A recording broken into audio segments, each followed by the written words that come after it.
दोस्तों, शायद आप ये नहीं जानते होंगे कि समंदर के बीचों बीच पुल कैसे बनता है और ऐसे विशालकाय पुल को बनाने में किन किन मुश्किलों का सामना करना पड़ता है।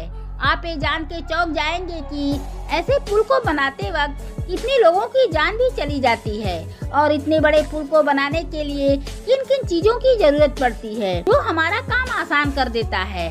तो चलिए जानते हैं आखिर कैसे बनाया जाता है समुद्र के बीच में पुल। दोस्तों, जब भी आप किसी नदी या समुद्र पर बने पुल यानी ब्रिज को देखते होंगे तब आपके मन में एक सवाल तो जरूर आया होगा कि आखिर इतने गहरे पानी में ये पुल कैसे बनते होंगे और कैसे इन पिलर के सीमेंट को पानी के बीच में सेट करते होंगे, क्योंकि पुल और उस पर चलने वाले सारे वाहनों का वजन इन्हीं पिलर पर आता है।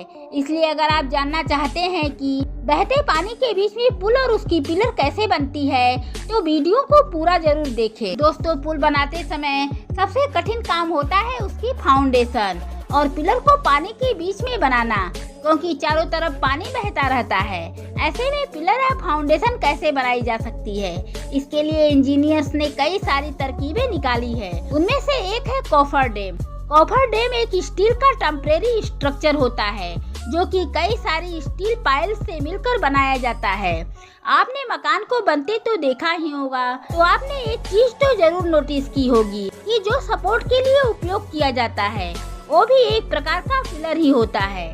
ठीक इसी प्रकार कई सारे स्टील पाइल्स से मिलकर कॉफर डैम बनाया जाता है। पानी की गहराई और पिलर के हिसाब से कॉफर डैम अलग अलग साइज के हो सकते हैं और जरूरत के हिसाब से इसे कभी गोल बनाया जाता है तो कभी रेक्टेंगल शेप में। इसके बाद इस कॉफर डैम को जहाज में फिट मशीन की सहायता से उठाकर पुल की लोकेशन पर पहुंचा देते हैं। फिर धीरे धीरे इसे पानी में डालते हैं। इसके बाद एक मशीन की सहायता से कॉफर डैम को साइड से ठोक ठोक कर अच्छे से पानी में नीचे की सतह में फंसा दिया जाता है ताकि वो अच्छे से सेट हो जाए। इसके बाद मोटर और पंप की सहायता से इसके अंदर का सारा पानी निकाल लिया जाता है, जिसके बाद हमें इसके अंदर खाली और सूखी जमीन मिल जाती है जिस पर हम आसानी से कंक्रीट, सरिये और स्टील जैसी चीजों की मदद से पुल के लिए फाउंडेशन और पिलर बना सकते हैं। और जब पिलर और फाउंडेशन सूख जाता है तो कॉफर डैम को वहां से हटा दिया जाता है।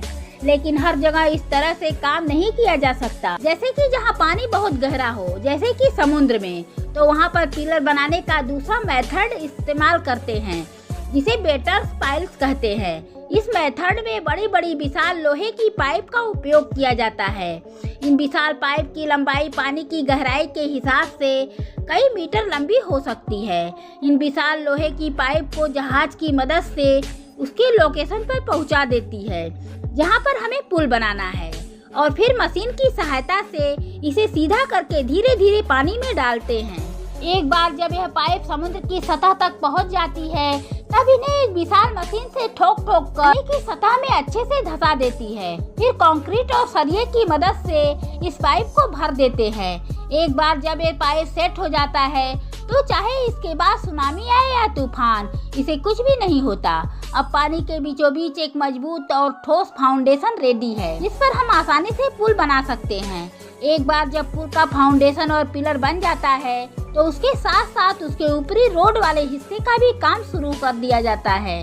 पुल के ऊपरी हिस्सों को कई सारे बड़े बड़े ब्लॉक को आपस में स्टील और कंक्रीट की सहायता से जोड़कर बनाया जाता है। जब यह ब्लॉक्स जुड़ जाते हैं तब इन पर रोड का काम शुरू कर दिया जाता है।